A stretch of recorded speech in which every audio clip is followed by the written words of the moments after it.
Hola, bienvenidos al día 236 del reto 366-2024.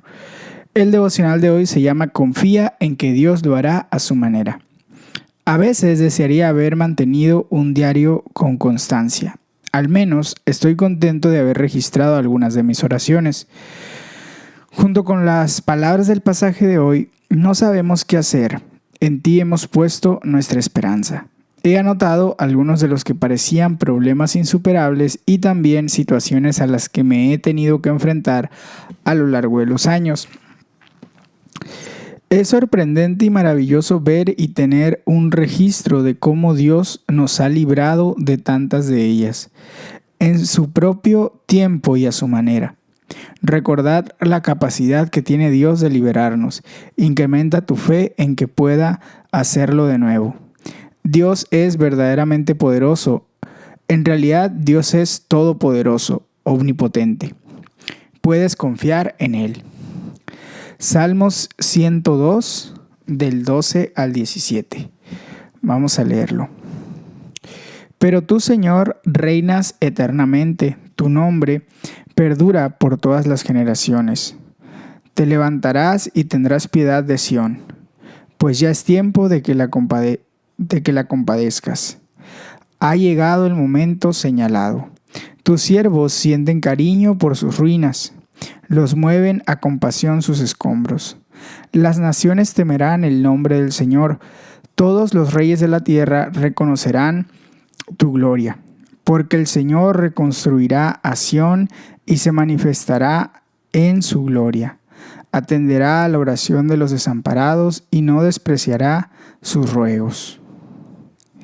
Dice el comentario sobre el Salmo: confía en que Dios responderá a tus oraciones. Como dijo Charles Spurgeon, en su conocida cita, la oración es el delgado nervio que mueve el músculo de la omnipotencia. Cuando vemos los problemas de nuestra sociedad y de la iglesia, ¿cuál es nuestra primera respuesta? Al contemplar el salmista, el embrollo en el que se encuentra el pueblo de Dios y el hecho de que la ciudad está en ruinas, su primera respuesta es clamar a Dios. El salmista le recuerda a Dios su poder y su amor, declarando su grandeza. Tú, Señor, reinas eternamente, y su compasión por Jerusalén. Tus siervos sienten cariño por sus ruinas, los mueven a compasión sus escombros.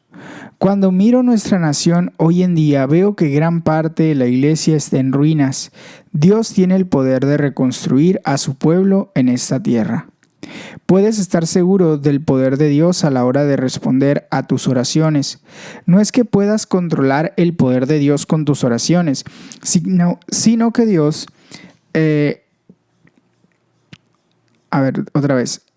No es que puedas controlar el poder de Dios con tus oraciones, sino que Dios siempre está activo en la vida de su pueblo y en su mundo. Atenderá la oración de los desamparados y no desdeñará sus ruegos. Oramos: Señor, clamo a ti para que reconstruyas la iglesia en esta nación. Te pido que envíes tu Espíritu Santo sobre nosotros de nuevo y sobre nuestra nación. 1 Corintios 15, 35 al 49. Vamos a leerlo. Tal vez alguien pregunte: ¿cómo resucitarán los muertos? ¿Con qué clase de cuerpo vendrán? ¡Qué tontería! Lo que tú siembras no cobra vida a menos que muera. No plantas el cuerpo que luego ha de nacer, sino que siembras una simple semilla de trigo o de otro tipo. Pero Dios le da el cuerpo que quiso darle, y a cada clase de semilla le da un cuerpo propio. No todos los cuerpos son iguales. Hay cuerpos humanos, también los hay de animales terrestres, de aves y de peces. Asimismo, hay cuerpos celestes y cuerpos terrestres, pero el esplendor de los cuerpos celestes es uno y el de los cuerpos terrestres es otro. Uno es el esplendor del sol, otro es el de la luna y otro el de las estrellas. Cada estrella tiene su propio brillo. Así sucederá también con la resurrección de los muertos. Lo que se siembra en corrupción resucitará en incorrupción. Lo que se siembra en deshonra resucitará en gloria. Lo que se siembra en debilidad resucita en poder. Se siembra un cuerpo natural y resucita un cuerpo espiritual. Si hay un cuerpo natural, también hay un cuerpo espiritual. Así está escrito: el primer hombre, Adán, se convirtió en un ser viviente. El último Adán, en el espíritu que da vida. No vino primero lo espiritual, sino lo natural y después lo espiritual. El primer hombre era del polvo de la tierra, el segundo hombre del cielo. Como es aquel hombre terrenal, así son también los de la tierra, y como es el celestial, así son también los del cielo. Y así como hemos llevado la imagen de aquel hombre terrenal, llevaremos también la imagen del celestial. Vamos a leer el comentario sobre la lectura de Corintios. Confía en que Dios resucitará. La pérdida de alguien querido o de un ser querido es muy dolorosa y afrontar nuestra propia muerte puede parecer algo aterrador. Este pasaje nos da una nueva perspectiva para nuestros duelos y nuestros miedos. Cuando el Nuevo Testamento habla del amor de Dios, suele apuntar a la cruz de Jesús. Cuando habla del poder de Dios, suele apuntar a la resurrección de Jesús. Ese poder es la fuerza grandiosa y eficaz que resucitó a Jesús de entre los muertos. Aquí el apóstol Pablo habla de cómo ese mismo poder también resucitará tu cuerpo. Usa la analogía de una semilla de trigo, la cual no alcanza su potencial completo a menos que primero muera y sea enterrada. Lo que tú siembras no cobra vida a menos que muera. Aunque tienen un aspecto muy diferente, hay una continuidad entre la semilla y el trigo. Por la resurrección de Jesús puedes confiar en que Dios también te resucitará a ti a su manera, lo cual será infinitamente mejor que lo que podamos imaginar nosotros. Al escéptico que se pregunta ¿cómo resucitarán los muertos? ¿Con qué clase de cuerpo vendrán? Pablo le respondió: ¡qué tontería! Lo que tú siembras no cobra vida a menos que muera. No plantas el cuerpo que luego ha de nacer, sino que siembras una simple semilla de trigo o de otro grano. Pero Dios le da el cuerpo que quiso darle y a cada clase de semilla le da un cuerpo propio. Señala la inmensa variedad que hay en la creación de Dios, lo que sugiere de paso que no deberíamos intentar ser como ninguna otra persona. Está bien ser diferentes. La diversidad es buena. Te darás cuenta de que la variedad de cuerpos es sorprendente. Humanos, animales, pájaros, peces. Como dice The Message, puedes ver un reflejo de la diversidad de la gloria de la resurrección viendo la diversidad de cuerpos que hay no solo en la tierra sino también en los cielos. El sol, la luna, las estrellas, todas esas variedades de belleza y brillo. Y eso que solo estamos mirando, las semillas anteriores a la resurrección. ¿Quién puede imaginarse cómo serán las plantas de la resurrección? Continúa diciendo, esta imagen de plantar una semilla muerta que resurge como una planta viva, como mucho, no es más que un boceto, pero puede que nos ayude a comprender el misterio del cuerpo de resurrección, pero solo si somos conscientes de que cuando somos resucitados, lo somos para siempre y para estar vivos eternamente. El cuerpo que se planta no es bello, pero cuando es resucitado se vuelve glorioso. Algo que se deposita en la tierra en debilidad, resurge lleno de poder. La plantación de la semilla es natural, el crecimiento de la semilla es sobrenatural. La misma semilla, el mismo cuerpo, pero ¿qué diferencia entre cuando fue depositado en la tierra en mortalidad física y cuando fue resucitado a la inmortalidad espiritual? El cuerpo de resurrección y el cuerpo espiritual tienen la misma sustancia, aunque transformada. La resurrección es la creación ex vetere de lo viejo y no ex nihilo de la nada. La planta viene de la semilla. Nuestros cuerpos presentes no serán reemplazados por nuevos cuerpos, sino transformados en nuestros cuerpos de resurrección. Jesús siguió siendo reconocible para sus seguidores con algo de ayuda. Había una continuidad y una discontinuidad en el cuerpo de resurrección. Jesús podía atravesar paredes y seguir comiendo pescado. Lo que ocurrió a Jesús te ocurrirá a ti. Tú, como Adán, tienes un cuerpo natural. Un día, como Jesús, el segundo Adán, tendrás un cuerpo espiritual. Y así como hemos llevado la imagen de aquel hombre terrenal, llevaremos también la imagen del celestial. Oramos, Señor, gracias porque al igual que Jesús murió, fue sepultado y resucitado a la vida, también seremos resucitados mediante tu poder y tendremos un cuerpo espiritual como Jesús. Segundo libro de Crónicas 18:28 al 21:3. Vamos a leerlo. Dice así.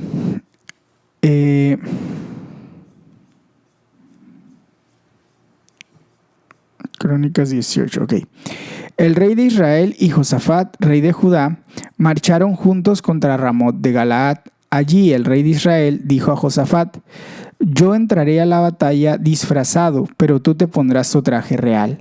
Así que el rey de Israel se disfrazó y entró al combate.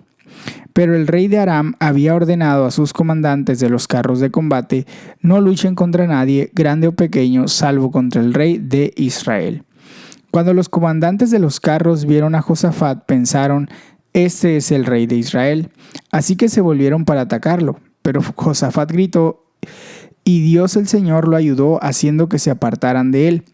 Entonces los comandantes de los carros vieron que no era el rey de Israel y dejaron de perseguirlo. Sin embargo, alguien disparó su arco al azar e hirió al rey de Israel entre las piezas de su armadura. El rey ordenó al que conducía su carro: da la vuelta y sácame del campo de batalla, pues me han herido. Todo el día arreció la batalla y al rey de Israel se mantuvo de pie en su carro frente a los arameos hasta el atardecer. Entonces murió al ponerse el sol. Capítulo 19 del segundo libro de Crónicas. Cuando Josafat, rey de Judá, regresó sin ningún contratiempo a su palacio en Jerusalén, el vidente Jehú, hijo de Hananí, fue a visitarlo y dijo: ¿cómo te atreviste a ayudar a los malvados, haciendo alianza con los enemigos del Señor? Por haber hecho eso, la ira del Señor ha caído sobre ti. Pero hay cosas buenas a tu favor, pues has quitado del país las imágenes de la diosa Aserá y has buscado a Dios de todo corazón. Josafat se estableció en Jerusalén, pero volvió a visitar al pueblo, desde Beerseba hasta los montes de Efraín, para hacerlo volver al Señor, Dios de sus antepasados.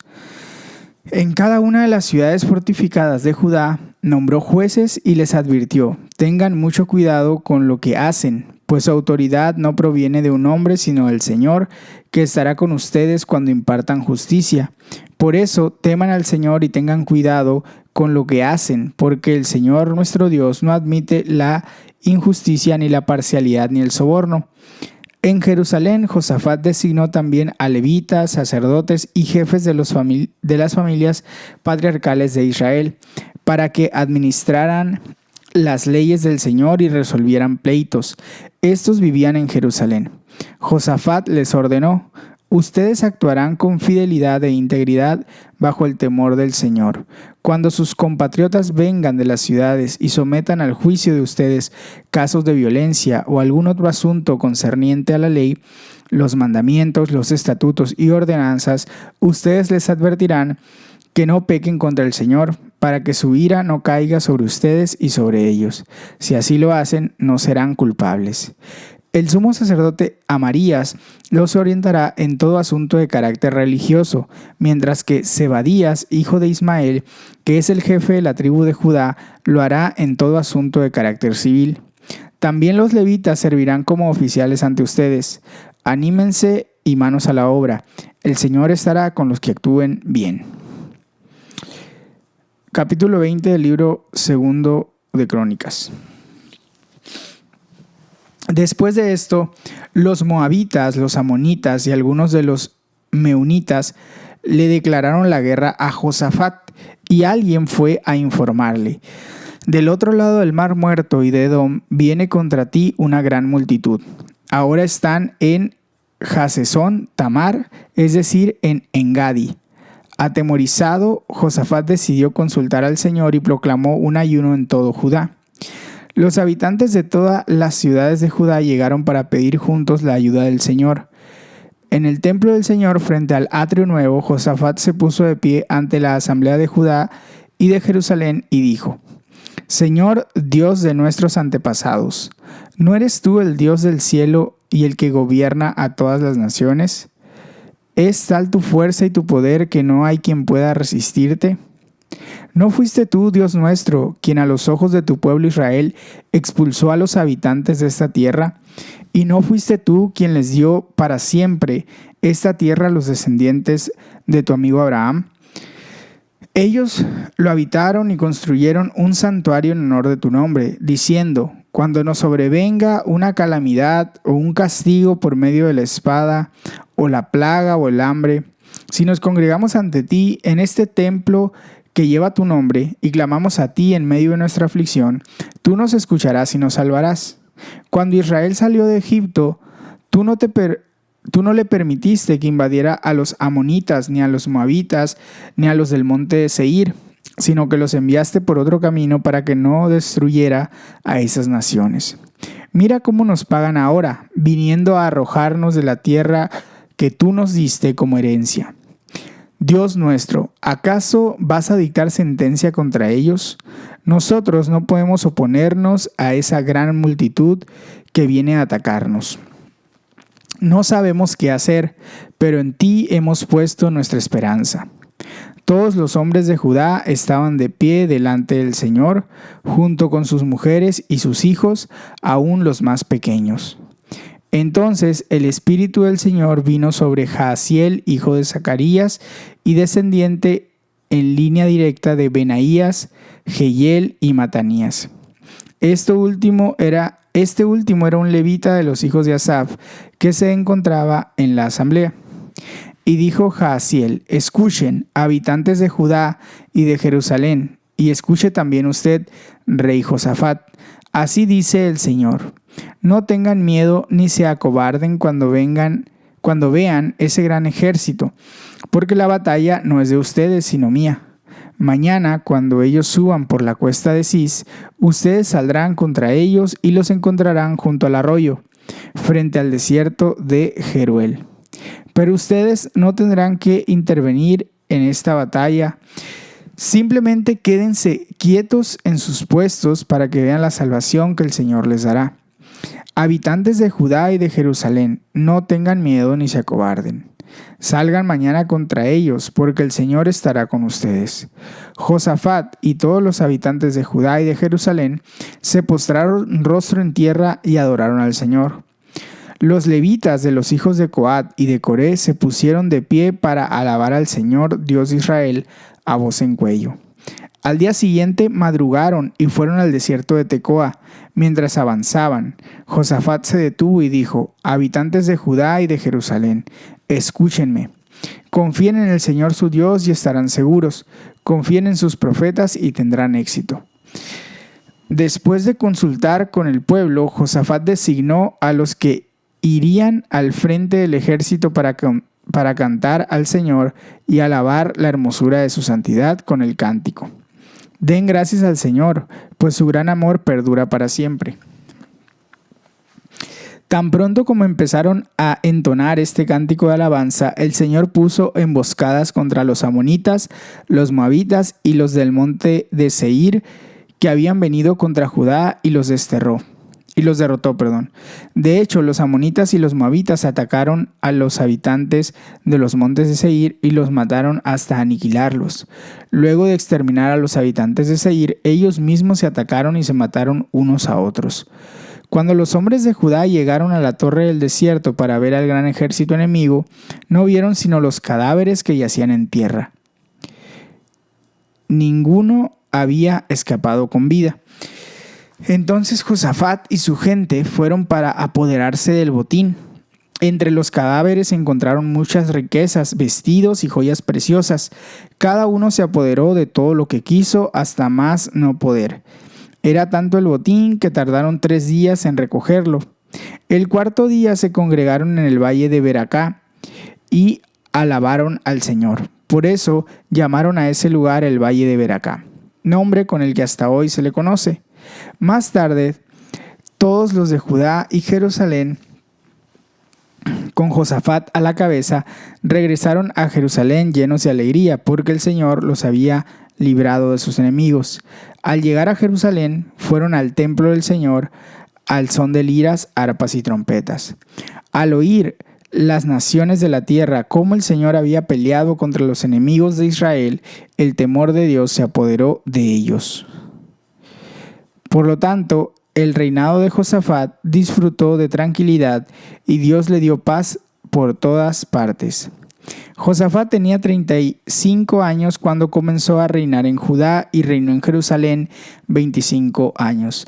El nombre de su madre era Azuba, hija de Silhi. Siguió el buen ejemplo de su padre Asa y nunca se desvió de él, sino que hizo lo que agrada al Señor.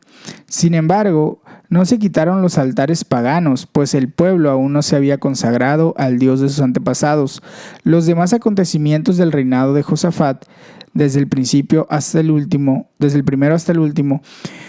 están escritos en las crónicas de Jehú, hijo de Hananí, que forman parte del libro de los reyes de Israel. Después de esto, Josafat, rey de Judá, se alió con el perverso Ocosías, rey de Israel, para construir una flota mercante que iría a Tarsis. Los barcos los hacían en Esión-Geber. Entonces Eliezer, hijo de Dodías de Maresá, profetizó contra Josafat: por haberte aliado con Ocosías, el Señor destruirá lo que estás haciendo. En efecto, los barcos naufragaron y no pudieron ir a Tarsis.